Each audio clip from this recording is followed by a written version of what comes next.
Hey there guys, my name is Marcus, and in this video I'm going to show you step-by-step process how you can simply change your invoice template in Quickbooks. So let's start.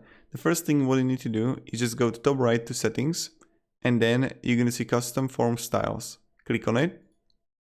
When you're going to click on it, what you need to do is go again to top right, new style, and then click invoice, and you have to actually choose and create the invoice that you want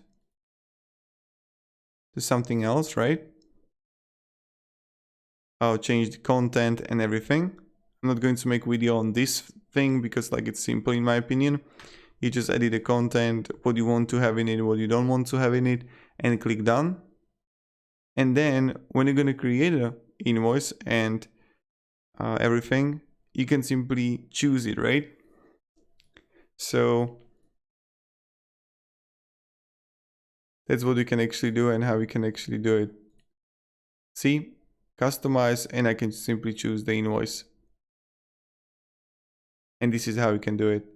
Thank you very much guys for watching. Have a great day and goodbye. See ya.